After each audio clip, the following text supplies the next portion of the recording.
I'm Liz Carlisle, and I teach in the Environmental Studies program at UC Santa Barbara. And your specialty is? I work on agroecology, and I'm particularly interested in how we transform agriculture and the food system from a climate problem to a climate solution. And what's the problem and what are some of the solutions? Yeah, so agriculture as it's currently practiced globally is responsible for about a quarter to a third of global greenhouse gas emissions when you consider the whole supply chain. And some of the reasons for that have to do with the way that we practice animal agriculture, concentrated animal feeding operations, which cause methane emissions issues. Other reasons are a lot of application of nitrogen fertilizer way beyond what plants can take up, and that's leading to nitrous oxide emissions. And many folks might also be familiar with the way that deforestation for agriculture is leading to a lot of carbon dioxide emissions. So those are kind of some of the top line items for why the food system is such a big producer of greenhouse gas emissions. But those are all really connected to structural problems in our food system and the way it's designed, really much more around corporate interests than the interests of people and places. How so? Well, we have an export-oriented agriculture, particularly in the United States and many other parts of the global north. And then that system has also been exported to many other parts of the world with this expectation that that's how countries structure their economies. A process called structural adjustment that went on as a result of World Bank loans several decades ago was part of that. But essentially, in the United States and now increasingly around the world, farmers are expected to grow commodities for export rather than to prioritize the food sovereignty of their own communities. And that puts a lot of pressure on local landscapes, as well as oftentimes putting pressure on local food security. How does it put pressure on local landscapes? Yeah, well, you can imagine, I mean, an example from California would be something like, the vast fields of lettuce and strawberries in the Salinas Valley or in the Santa Maria area.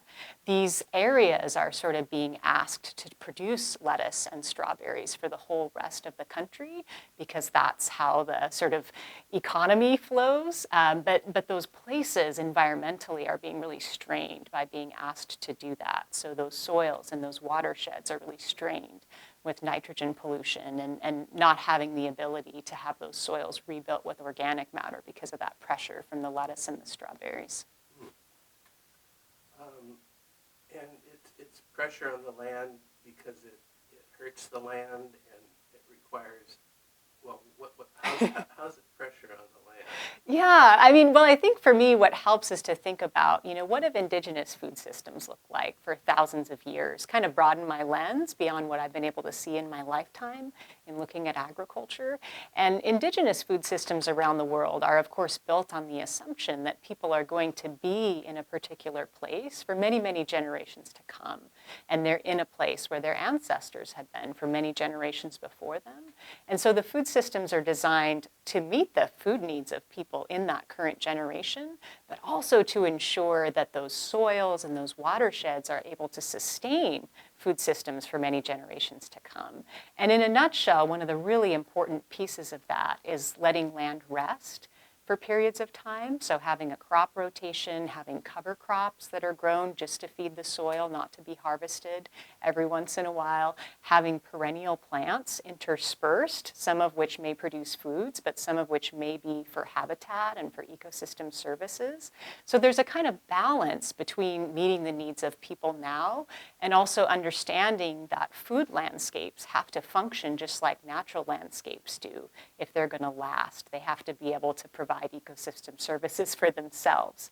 Whereas these, industrial monocultures that we've seen in the last, say, 75 years that are really geared for export production and are really designed around a particular industry and its supply chain, they're not designed with the long-term interests of that place in mind. They're not really planning for that 50-year future, that 100-year future, or that 7-generation future, as many indigenous communities would put it. And so there's a kind of failure to think about, what is the future of the Salinas Valley 100 years from now, when maybe that corporation that's currently making a lot of money from those strawberries or that lettuce, maybe that doesn't even exist anymore. Maybe they've moved on to another place.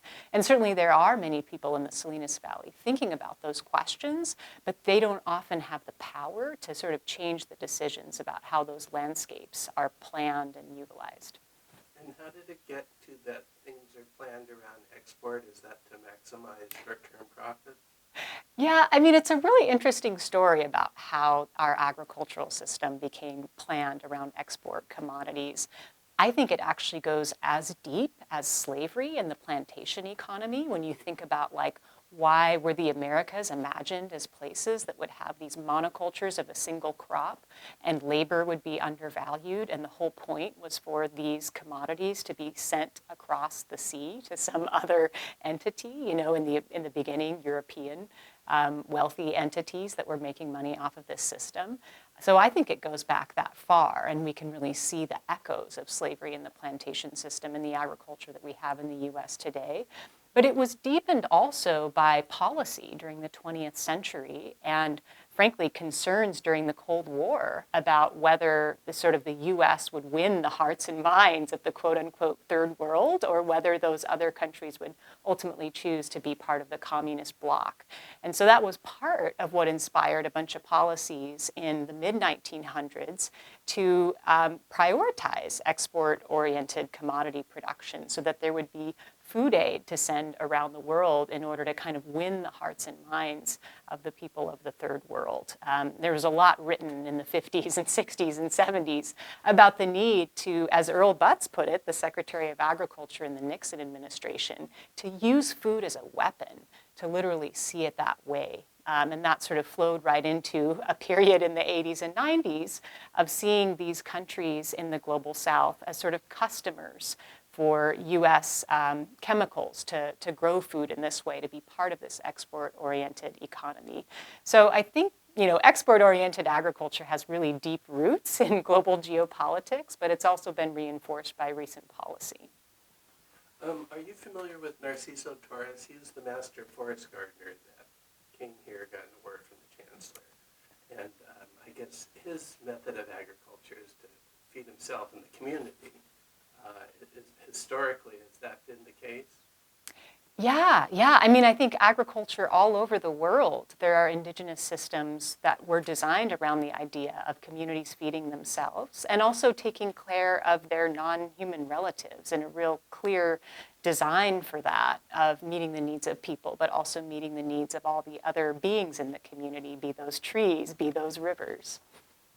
So what needs to be done, and how can one go about changing it from an export emphasis to a local emphasis? Yeah, I think it's interesting, how many layers of the onion we kind of have to peel through to change the incentives so that food sovereignty really emerges, not only as something that's possible for people around the United States and around the world, but as something that's actively encouraged. I think there are things we need to do at every layer of policy, from international policy, the way the United Nations functions, particularly how I think the World Bank functions and how sort of global financial systems function in order to really prioritize food sovereignty rather than prioritizing making it more possible for global corporations to move more freely through people's communities. I think we need to allow communities to limit the activity of global corporations so that they can instead protect their food sovereignty. But then the policy action, I think, also goes all the way down to, the local level, the county level, the state level. And I think it's a combination of investing in and incentivizing food sovereignty and the kinds of institutions that support it, from a food hub to a community seed bank to, depending on the community context, what's most meaningful. But then also we need regulatory action because of how predatory some of these corporate actors in the food system have been. I think in the US context, certainly it's important that we think about our antitrust regulations that we already have on the books and how well we're enforcing them. And we might also think about more regulatory action in that arena when it comes to people's basic needs and things like food, and whether we even have adequate legislation on the books to ensure that our food sector isn't so consolidated that there's, people are finding themselves without options. How would you define food sovereignty?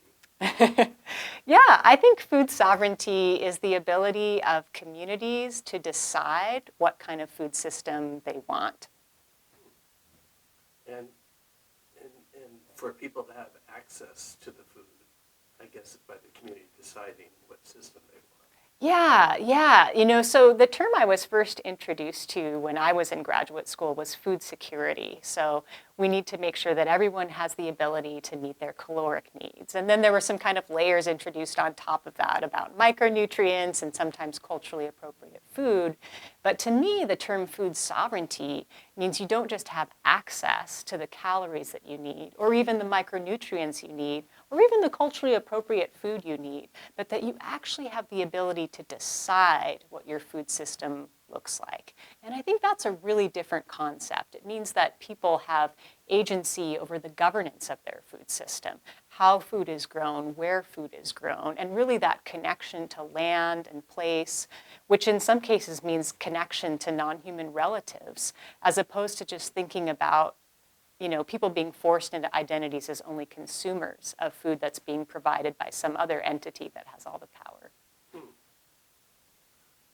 Let's see here.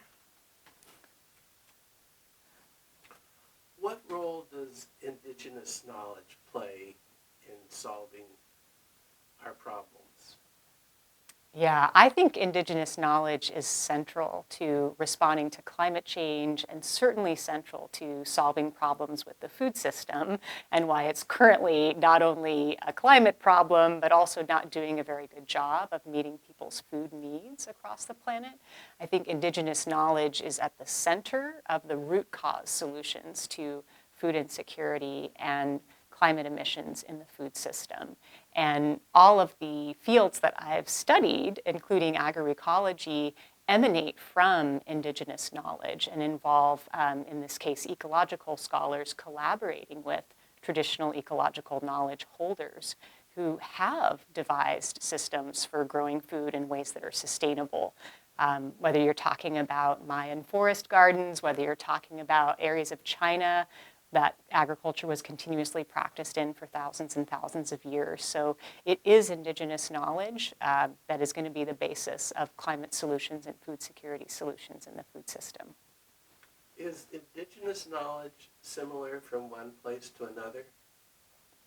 That's a really interesting question. I think that, people who work in the field of traditional ecological knowledge have identified some principles that clearly appear as patterns across indigenous knowledge in places as diverse as Scandinavia and Africa and the North American continent.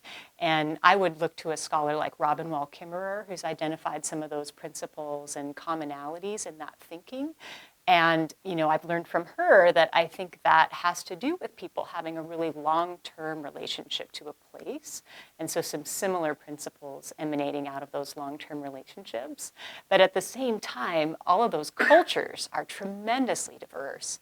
And all of those places are tremendously diverse. And so people's practices in terms of growing food and all of the other things that encompass a food system are incredibly diverse, both because the geography is diverse, but also because people are culturally diverse. And so do people need to, and are they reaching out to indigenous cultures to learn from them? Yeah, I think there hasn't been nearly enough reaching out to indigenous communities to seek serious guidance in terms of how we're proceeding as a society. I think there has been a lot of interest in indigenous knowledge. There's certainly been a lot of cultural appropriation of indigenous knowledge and sometimes kind of the things that people like to fetishize about it. But I think it often hasn't come along with a serious transfer of power or serious consideration of land return, land sovereignty, taking seriously the governance systems that exist in Indigenous communities for real government-to-government conversations. So while I think there is a lot of curiosity among non-Indigenous people about Indigenous knowledge and Indigenous culture, I don't see a lot of equity in those conversations in terms of decision-making power. And I don't also see a lot of serious consideration of deep change in terms of things like the economic system that shapes the food system, and really listening to what Indigenous communities have to say about some of those deep structural changes that we need to make in order to sort of live within our means. When you say there's been interest in fetishes of Indigenous, you mean like clothing or external, well, like what do you mean by that? Yeah, I think, when I think about, what I see in kind of dominant culture or white culture of interest in Indigenous knowledge and Indigenous culture, I see a lot of interest in, particular kind of symbols and art, a lot of interest in particular plants, a lot of interest in, maybe knowing more about particular ceremonies. I've certainly seen a lot of non-Indigenous people at powwows in my hometown, and oftentimes coming from a really good place, I think, with that curiosity. But I think it's a smaller group of people that are curious enough about whole communities of people and not just some of these cultural traditions and knowledge traditions that are of interest, but actually engaging with whole communities of people and thinking about how people regain their territories and how people are able to make their communities whole in the wake of colonization. Because those considerations do require deep change and do require those of us who have privilege to reconsider what we need to do in terms of everything about our society. So I think those are the conversations that tend to be harder for non-Indigenous people, is considering things like, if a watershed truly has rights, does that mean that we need to have hard and fast regulations about corporations' ability to pollute that watershed? We don't currently have that in most of the United States, and we do see agriculture polluting watersheds to a really significant extent. But many Indigenous communities have as a kind of core principle that that's wrong, and that watersheds have rights, just like people have rights. And so that's the level at which I think it becomes challenging sometimes for non-Indigenous people to really seriously consider what it would mean to co-manage an area or to share governance. Is there a crossover between immigrants coming here and are many of them Indigenous, and I know immigrants to a degree have a bad name with some people, but they actually, I guess you're saying, bring a certain amount to the table. What are your thoughts about that? Yeah, this is a really interesting aspect of conversations about indigeneity in Southern California, in particular, where I'm speaking to you from, is that there are many Indigenous people in diaspora who live here, many people who are Indigenous to parts of the Americas, who in many cases, for factors beyond their choice, are in diaspora, have migrated here, and this is where they're able to make a life. And I think that many of these communities have a lot to contribute to conversations about certainly our food system, how we're going to respond to climate change, are still connected in many ways to these practices and principles about how to relate to land, even if they're in diaspora from the lands that generations before them were in for a long time. So I do think it's really important in places like Southern California to consider these perspectives of Indigenous people in diaspora. And I know there are a lot of really exciting conversations across Indigenous communities that are from this place and from Turtle Island, North America, and Indigenous communities that are in diaspora about kind of things that folks have in common, dialogue about managing this place for a good future. Good answer. Let's see here. Do you have thoughts about whether regenerative agriculture methods can feed about as many people as monoculture methods? And I think you talked about a study before, but any thoughts about that would be appreciative. Yeah. I think when I think about food security and the challenge of making sure that everyone in the world is able to meet their own food needs, I certainly think first about how far we are from meeting that goal currently with the industrial food system that we have. And I think about the, billion plus people who don't have access to enough high quality food to meet their nutrient needs on a regular basis. So we certainly need to change the status quo. Many people are concerned about a transition to regenerative agriculture, agroecology, or organic, and worry that maybe this kind of agriculture won't supply enough food to meet global food needs. That is primarily a myth that is peddled by the agricultural industry. You see it in Monsanto ads from several decades ago. You see it echoed in agricultural chemical ads from the last few years as well. So that message has been consistently planted in the media to sort of sow fear. But when I look at analyses by my colleagues, and I think in particular of a meta-analysis that Lauren Panicio did with a number of colleagues a few years back, what she found is that well-managed organic farms had only about an 8% yield gap as compared to intensively managed industrial monoculture. And that was the work that she could find. She was just gathering studies that have already been done. And she and her co-authors made the point that we haven't really invested in research and development in agroecology. And there's probably even a lot more we could do to level up our production on agroecologically managed and organic farms. So even that 8% yield gap is probably something that we could work on. I've certainly seen incredibly well-managed agroecological farms that I would argue likely have no yield gap. But even so, if we're talking about 8% less food being grown on a particular farm, that's a much smaller gap than, for example, the 40% of food that gets wasted between the time it's grown and trying to make it to someone's table, or the enormous amount of caloric and energy waste in the current animal food system that we have of concentrated animal feeding operations, where grain is being grown on incredibly productive land in places like Iowa and Nebraska and fed to animals rather than human food being grown in those places. So much energy is lost in the process. So I think we have a lot of things we could work on around food waste and the livestock system to help with global food security. But I don't actually think that writing off agroecology or organic agriculture, regenerative agriculture is the way to go. Also because those things actually, I think, help with this distribution problem and the food waste problem.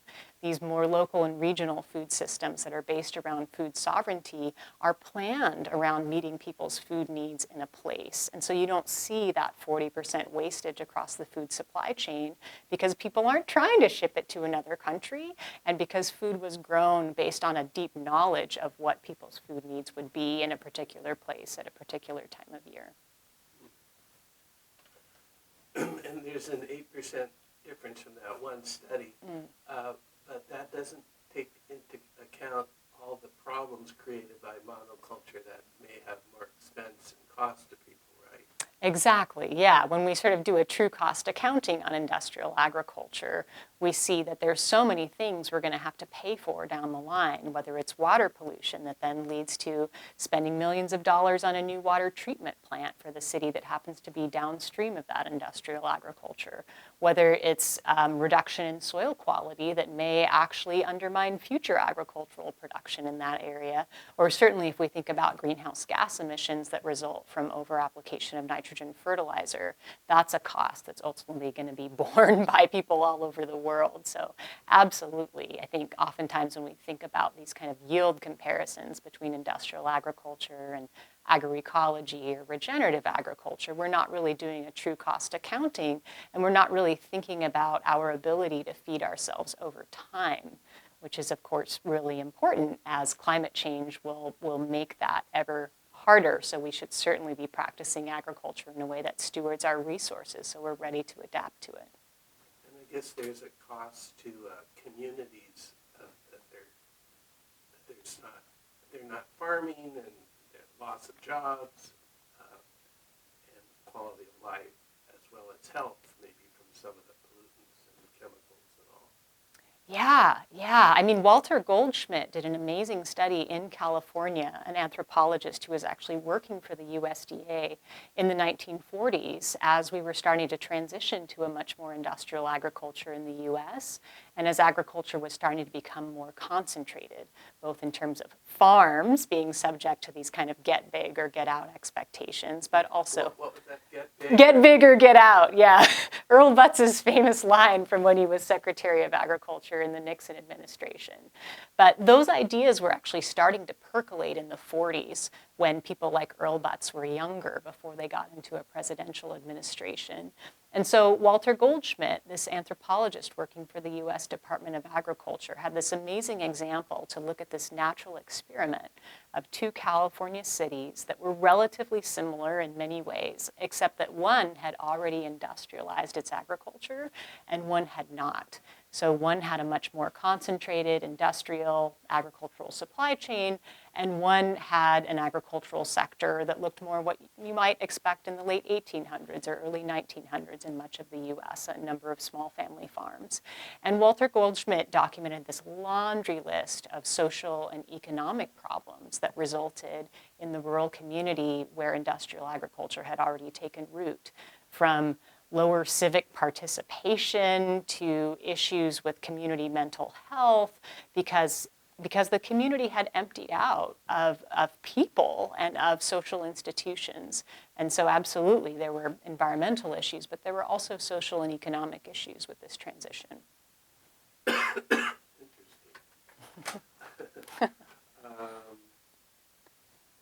You kind of covered this, but what's holding monoculture, big corporations back from becoming more regenerative?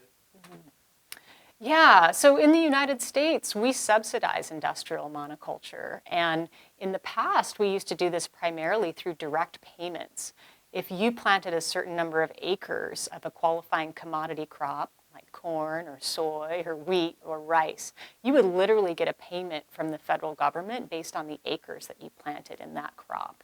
That system has shifted a little bit now, so we primarily pay farmers who grow those commodities through crop insurance. But that is a really important barrier to change, because if you have, say a monocultural corn and soy farm in Nebraska, and if that's the case, it's very likely that actually you're a descendant of someone who lived on that farm, and you're co-managing it in a sense with a number of maybe siblings and cousins, and you just pay a farm manager. So you may not have a direct connection. This is just a royalty check that you get. Why would you go through all the effort to transition to an agroecological or regenerative system when you don't even know what kind of farm manager you would hire to do that? And the USDA is still going to give you a crop insurance payment when your field gets flooded because you have such terrible organic matter, because they've committed to making you whole regardless of how you are managing that farm. So I think that's one of the really big holdups, is that we continue to make a public investment in this industrial monoculture system, regardless of its performance from a public standpoint of environmental performance or public health performance.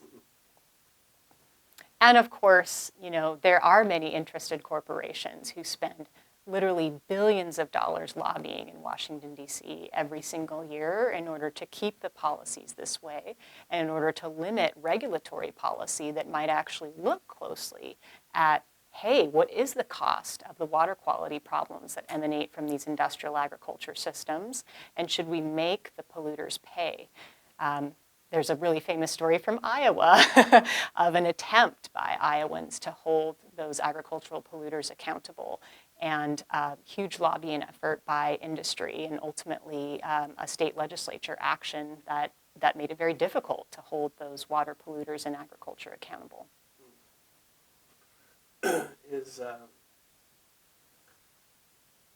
Do some corporations now get on the regenerative bandwagon for marketing purposes?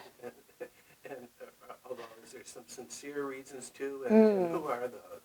Yeah, I mean, there has definitely been a lot more corporate interest in regenerative agriculture in recent years, and you see more labels on cereal boxes, perhaps, or other kinds of products that are talking about trying to encourage regenerative agriculture in the supply chain. General Mills certainly got out ahead of this. And then you see smaller companies, you see like Patagonia Provisions, for example, the food division of Patagonia that's really interested in this, because there are, I think, consumers who are very interested in having a diet that aligns with their goal to be part of climate solutions, as well as maybe other environmental or social values.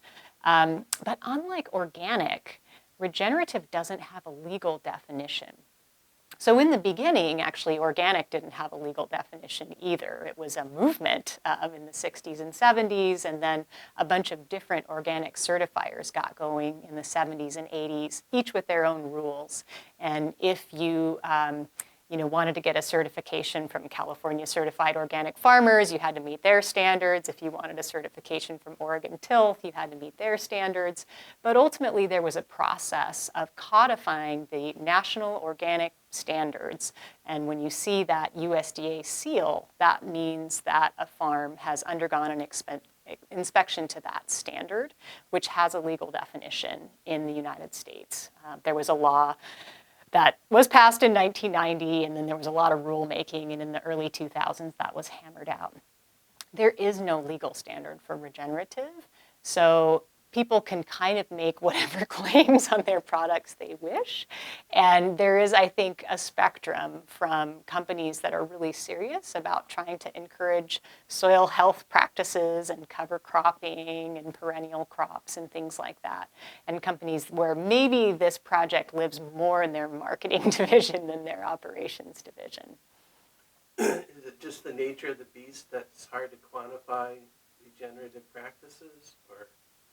Yeah, I think regenerative at the moment is kind of this term that invites a lot of people around the table to talk about what we mean by regeneration, as opposed to organic, which really did get nailed down with a legal definition, and there is a process of a list of things you can use on an organic farm, and if it's not on there, then you cannot use that thing on an organic farm. Regenerative is much more conceptual at this stage, and there are certainly people who are working to quantify it. So you have now regenerative organic certification that the Rodale Institute and Patagonia Provisions have really gotten behind. So if you have a farm, you can get that certification, and that is spelled out in a really detailed way. And there are others as well, and some more that are in development. But because this has only kind of recently emerged into the popular lexicon, I think it's still at this stage of more of a discussion about what this idea even means. And I think it's an open question, the degree to which this will get formalized and quantified, or maybe the degree to which it spurs us to really think about our society's relationship with land and some of these concepts that are really important and really impactful, but not always 100% summed up by things we can measure. It almost seems like a no-brainer that people would go regenerative if it would help solve global warming, water quality, all these health. But do you think people are not responding immediately to global warming because it's still a little ways off, or what do you think? Yeah, it's an interesting question. You know, when I started working in the field of food and agriculture, we often spoke about global warming as though this is something that might happen a long time in the future. Global warming, climate change, we need to be good stewards now so that our kids and grandkids don't experience these negative impacts. But I find now when talking with farmers, people involved in agriculture of all stripes, you know, even in communities where you might not think there's a lot of climate activists, that farmers increasingly are talking about it in terms of the impacts that they're feeling right now. And certainly, you know, the flooding in California in the winter of 2022, 2023 is a great example of impacts that were deeply felt by farmers. Similar kinds of flood events in the Midwest in recent years. Deep drought also in California, also in parts of the Midwest. So I think farmers are really looking for ways to better adapt to climate change and be part of climate solutions. I think that they find themselves kind of trapped in an economic position that often doesn't allow them a lot of flexibility to move towards these kinds of climate solutions that feel like the best thing for their land or the best thing for their community. So I think it's really on us as a society to think about how we support a food and farm sector that's really incentivized towards these kinds of climate solutions and regenerative approaches, and think about agriculture as a hybrid public and private activity, and not expect that farms are necessarily going to be able to subsidize all of their contributions to the public good through their sale of private products. That if we want farmers to steward public resources, that we actually need to formalize that, and we need to think about how we compensate farmers for doing that and incentivize farmers to do that. And maybe other actors as well beyond just farmers or landowners. Do you think food is priced too cheaply, and because there are other costs built in? Any thoughts about that? Yeah, the price of food is a really complex issue, and this is one where I also kind of go back historically to try to understand how we got where we are. And I think, in the 70s and 80s, you see a really clear move towards cheap food policy as part and parcel of a transition in labor policy in this country. There were people who spoke really clearly about, if we have a food supply that allows low-wage workers to purchase food cheaply, then that will benefit industry because they can hire people at wages that will allow them to make these incredible profits. And the ironic thing is that a lot of these industries that wanted to do this were in fact in the food sector. This was the time when fast food corporations were really emerging as juggernauts. So I think that yes, food is often priced too cheaply in order for farmers and other people involved in sort of bringing it to the table to make a decent living and earn a living wage.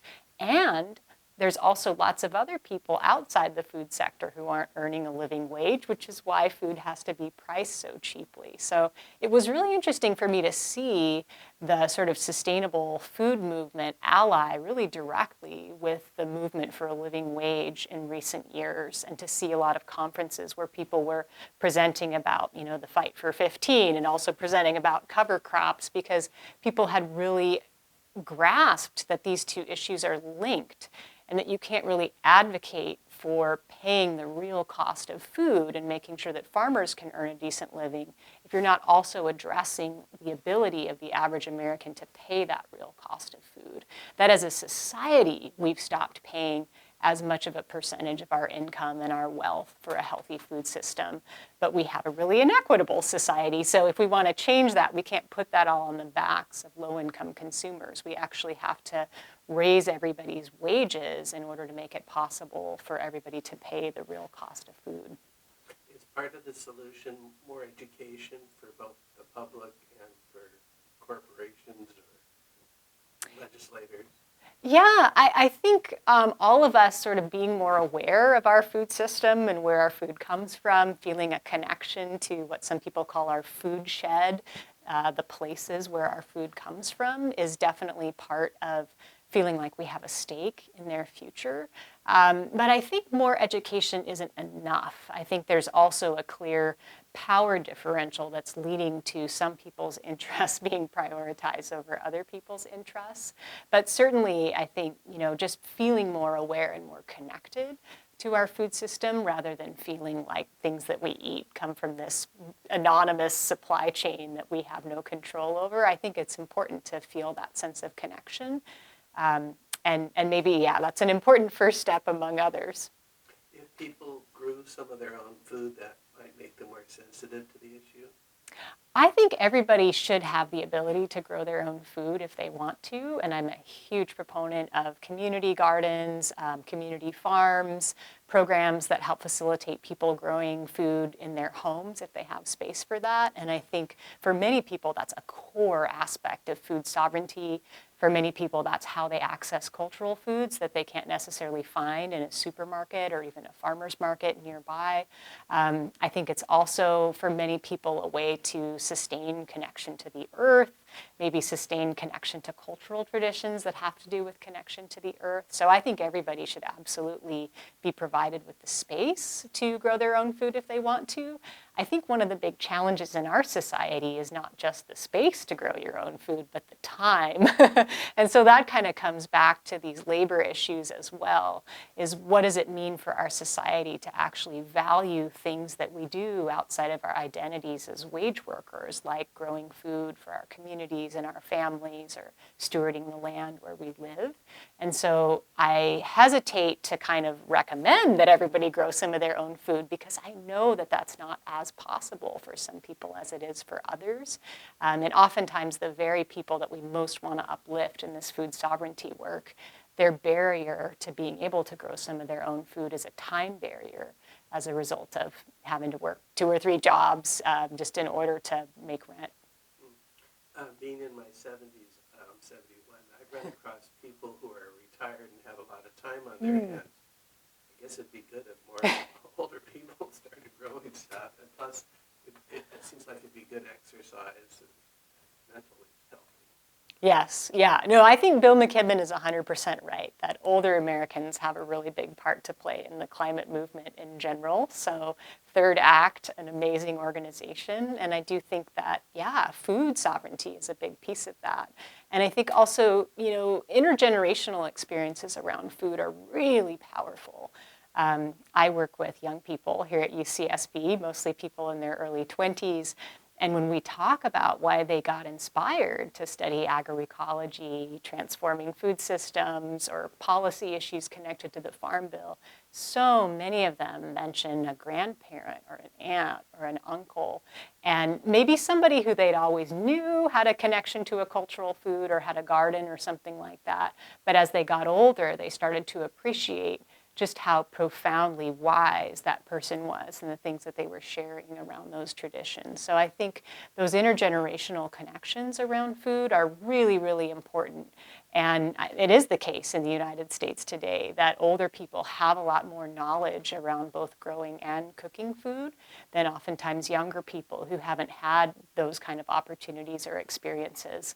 Many of us who are younger have more agrarian grandparents who know some things that we often would really like to know and would certainly benefit from knowing.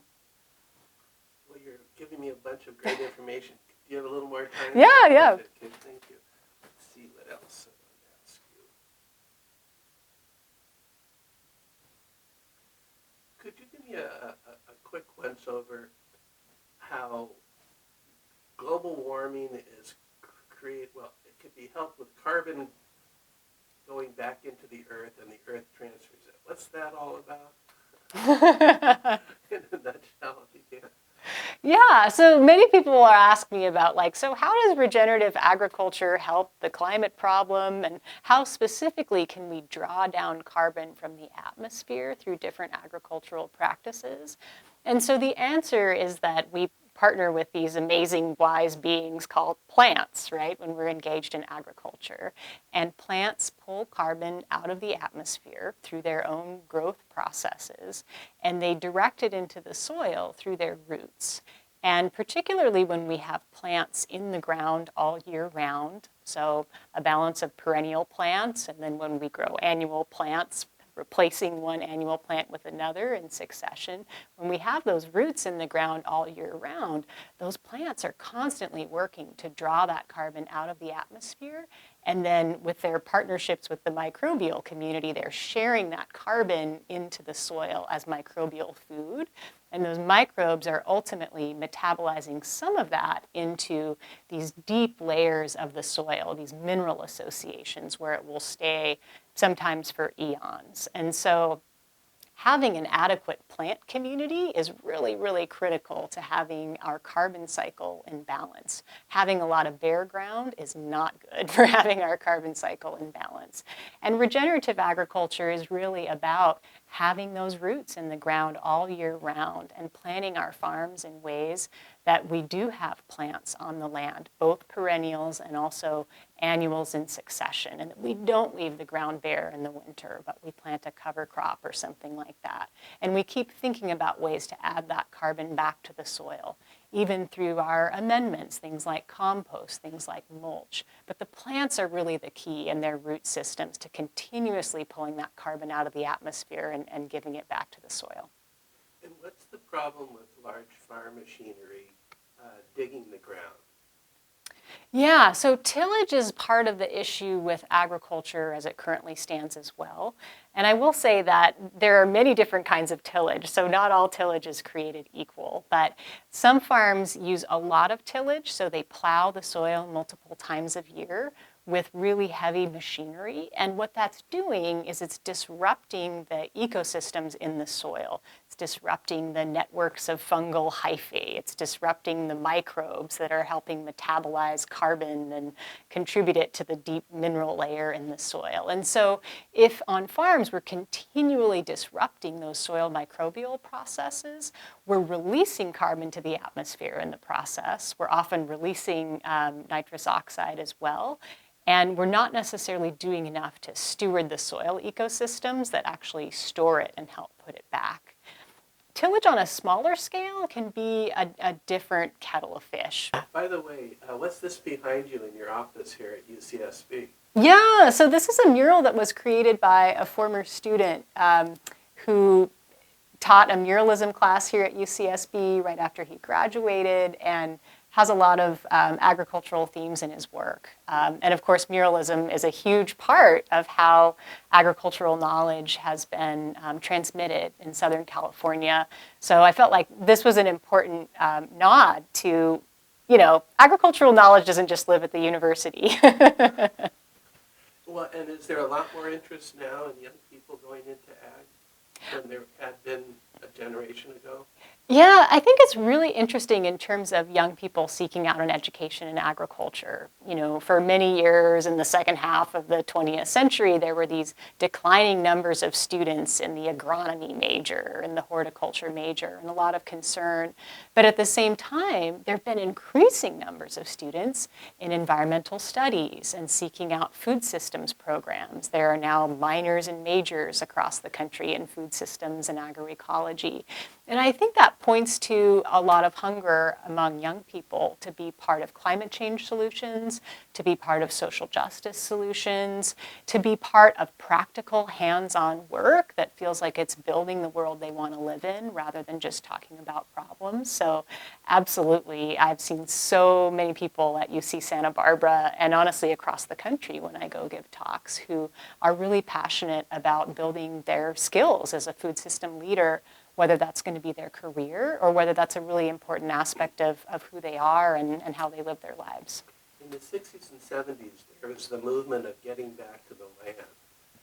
Is that a precursor to this, or what do you think? Yeah, absolutely. I think the social movements of the 60s and 70s were a really, really important part of where we're at with environmental studies and food systems education now. And honestly, I think a lot of the educators who created these programs and who are mentors to young people in the field now came out of those social movements, came out of thinking about environmental issues at the same time as they were thinking about civil rights issues, at the same time as they were thinking about the military-industrial complex, and also thinking about how education could serve their goals. I think that the generation that came of age in the 60s and 70s found a higher education system that was pretty rigid and pretty steeped in a kind of classical education that wasn't necessarily teaching them the things that they want to learn. So when I think about my mentors, many of them are people who are of that generation and were passionate about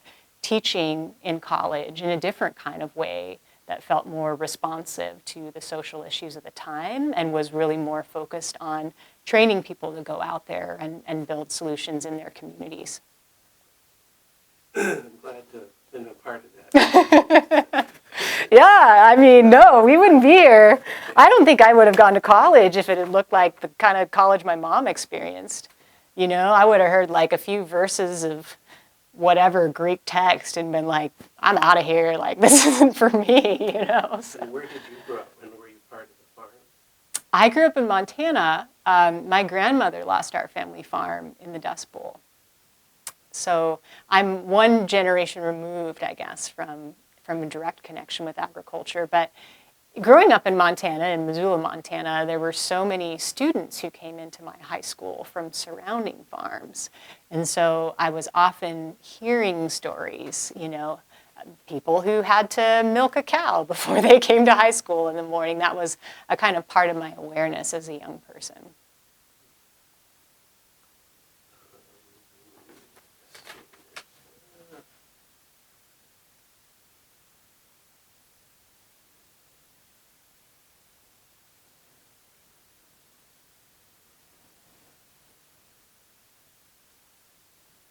You mentioned before A.B. Guzman's work with small farmers. It's in the Fresno area, and I interviewed her recently after I got the name. Amazing. That was really nice. Oh, wonderful. I just saw her on Thursday. We were part of that panel together in LA. Oh. Yeah, so my students got to meet her too.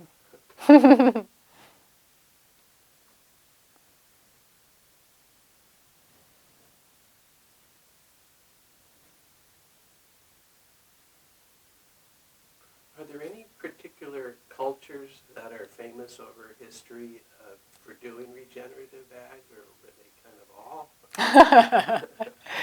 Yeah, I mean, I will say I think Mayan forest gardeners are famous for regenerative agriculture, agroecology. I mean, honestly, every single one of these kind of contemporary movements to define what it would mean to be sustainable in agriculture harken back to Maya forest gardening over thousands of years as an example of this, of living in connection to a place and building a food system around that place, a food system that's built around polyculture, this incredible diversity of plants, a food system that's built around perenniality, lots of perennial plants, a food system that mimics the natural environment, so a natural forest being shaped into a food forest over many generations of selecting plants. So completely maintaining the structure of a forest ecosystem while in this incredibly nuanced and elegant way shaping that so that more and more plants that are useful to humans are part of that forest ecosystem. So absolutely, I mean, the whole discipline of agroecology partly comes out of this storied conference that happened in Mexico in the late 1970s, but really a longer recognition that the traditional food systems of southern Mexico and Central America were really important to maintain and build upon rather than have them get wiped off the map by the Green Revolution, which started in Mexico, this effort to create more industrial food systems. Mexico was kind of the experimental territory for that movement, the Mexican government, the US government, the Rockefeller Foundation. So there was this really important moment, I think, that happened specifically in Mexico and Central America to say, we need a whole field dedicated to the study of traditional ecological knowledge in food systems. And then what scientists should be doing is working with those communities to think about what their needs are and what they want to study in terms of the way that their ecosystems function. But scientists definitely shouldn't be telling them to be doing something else. Do you know Professor Annabelle Ford, who brought the Master Forest Gardener here? Yeah, only by Zoom, Okay. thanks to COVID times. But yeah, there are a number of students who we both mentor and heard wonderful things about her. Nice. Yeah. Okay, let's see.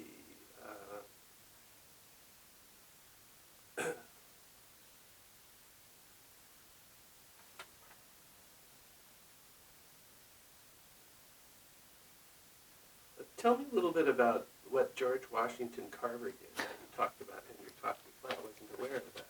Yeah. I mean, I think increasingly when people are trying to figure out, who was the first U.S. agricultural scientist to really call for regenerative agriculture and to question the turn toward industrial approaches? I think the best answer to that question is George Washington Carver, who started his career at Tuskegee University in the late 1800s. And he had a unique perspective on agricultural science that was informed both by his formal education and by his lived experience. And he was really excited to get the invitation to basically found Tuskegee's agricultural program because he was really committed to serving the Black community with his work as a researcher and as an educator. And so when he got to Tuskegee University, what he realized pretty quickly was that the area dedicated to what was supposed to be his research and experimental farm was in really poor condition, that the land had been completely degraded by plantation system agriculture. And so on the one hand, that was a big bummer. He had a lot of work to do to rehabilitate that land. But on the other hand, he realized that actually doing a demonstration of how to rehabilitate degraded land was going to be really useful to his constituency of mostly Black farmers who were often sharecropping plantation land, former plantation land that was in really poor condition for the same reasons. And so he got really into research on compost, mulch, cover cropping, and was able to demonstrate that this land could be rehabilitated and could be useful to these Black farmers who often didn't have access to any other land, only this marginal land that they had to improve the soil quality of in order to get good crops. And then in the early 1900s, as some of his colleagues started to get excited about new commercially compounded fertilizers and ultimately chemical fertilizers, he didn't get on board with that because he knew that Black farmers in the area would have to go into debt to white store owners who were connected to white plantation owners if they were going to buy these really expensive commercial fertilizers. And his interest was really in the economic liberation potential of agriculture for the Black farmers that he served. And so that led him to think about biological fertility and regenerative methods seriously at a time when a lot of his colleagues were really swept up in the potential of chemical tools to revolutionize agriculture. And because he dedicated himself to that research, he saw that not only was it a better economic and social proposition for Black farmers not to be in debt to white store owners for buying these chemicals, but also that there were differences in the soil quality. He really identified, what we now describe as soil organic matter. And even though he couldn't see all the microbial activity because we didn't have the tools at that time, he could describe the difference in soils that had been managed with biological fertility methods rather than chemical. And he even wrote to Booker T. Washington about it and suggested that they manage the whole grounds of the Tuskegee campus using these regenerative and organic methods. So it's really something to read George Washington Carver's writing from a century ago and see just how closely it mimics the principles that we're talking about in the regenerative agriculture movement to this day. Like, we really could have just listened to him and we'd be in better shape.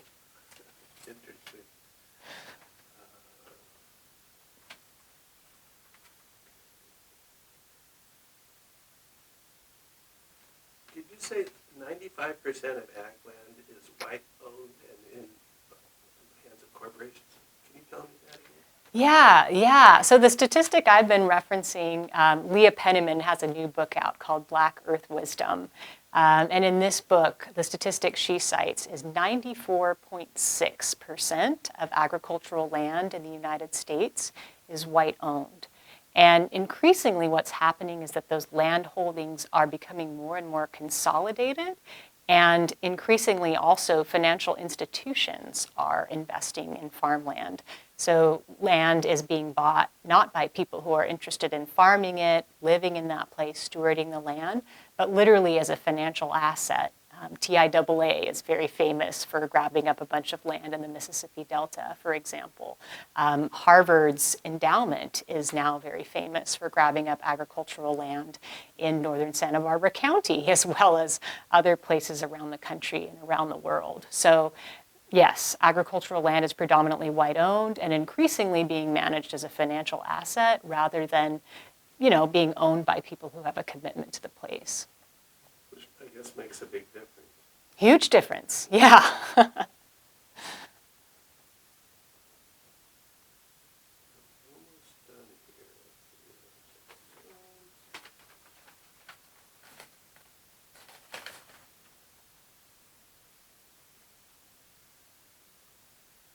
Well, back to community gardens, if you would. Tell me again, what important role do they have in all of this? Yeah, community gardens, it's been wonderful to see them flourish in the United States over the past several decades. And has allowed, I think, a lot of people to grow some of their own food, but I think in many ways, even more importantly, to connect with each other.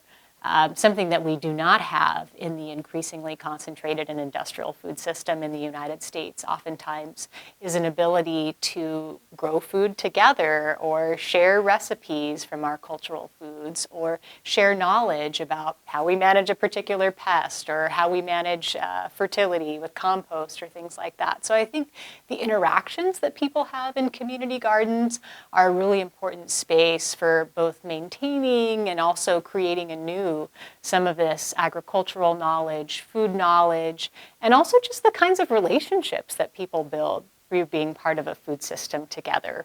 And when I talk to people who have lived much of their life in rural places, whether that's Montana or people who grew up in a rural part of Mexico or Central America, people talk about how much they shared socially while they were doing something like harvesting wheat or harvesting corn or planting at the beginning of the year. And some of that was deep knowledge about agriculture and connection to land and the seasons. But there was also just this deep community connection that happened through these kinds of rituals. And so I think community gardens provide important spaces for some of that to continue happening, for people to have this sense of participating together in the care of land, of having a gathering space that's outdoors, and this kind of really important social space for talking about the things we share in a society where we're often so focused on, you know, the things that are kind of behind a fence or that are there when the garage door closes. Well, this has been wonderful. Is there anything else you want to say? That is wonderful. Yeah, I think we covered a lot. Covered a lot. I'm just excited to see the project when you're finished. Well, thank you so much.